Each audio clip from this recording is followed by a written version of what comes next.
Hey guys, Josh Cohen, strength and conditioning coach here at Competitive Edge Skating and Strength Training. In this week's video, we're going to build off of last week's video where we talked about responses to get the outcomes that we desire using the equation E plus R equals O. And this week, we're going to talk about the adversity itself and how we can embrace that adversity to make us grow. So in his book, Chasing Excellence, Coach Ben Bergeron describes this perfectly. He says, people want to do things they're good at because it makes them feel and look successful and provides a boost to the ego. It signals to those around them that they're special, talented, and gifted. The problem with limiting yourself to training, practicing, and living within your comfort zone is that it prevents you from growing and reaching your full potential. We need to struggle because the struggle is what makes us better. The struggle itself is the journey. Humans naturally fear adversity, which is ironic because adversity is the only thing that makes us better. We have an instinctive fear of the one thing that is certain to lead to the results that we crave.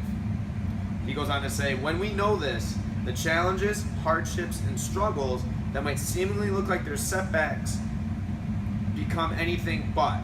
They're the defining moments that create the most dramatic changes and should be cherished and sought after, not feared and endured. I love that part where he says we as humans instinctively fear the one thing that's going to make us better, which is adversity. So a personal example of this was the adversity that I used to shy away from was criticism of designs, videos like these. I used to think, and I still think sometimes, that I have a bad habit, so it's a continual process. Like he says, the struggle is the journey itself. That when people would construct my designs or the videos that they were attacking me, that they thought that it just wasn't good, but it wasn't that. They were just trying to help me get better. So that's a coachability thing and how to respond to that using that equation that we talked about to get the outcome that we want.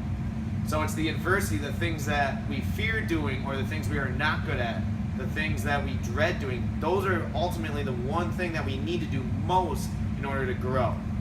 He goes on to say, it's important to realize that the toughest days are your best days because they have the potential to force the most adaptation mentally as well as physically.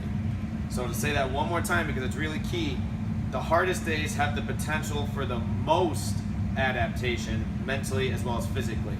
So this goes along the lines of changing the idea that easy is good and hard is bad. If we can flip that mindset, and in the moment when things are tough and challenging, if we can think this is good for me, this is going to get me to where I want to go, and I can meet my goals and live my dreams, then we will be able to ultimately become our best form of ourselves and live the life that we want.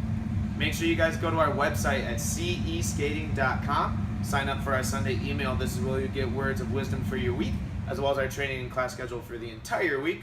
Also, make sure to like us on Facebook and follow us on Instagram. As always, thank you guys so much for watching and have a great rest of your day.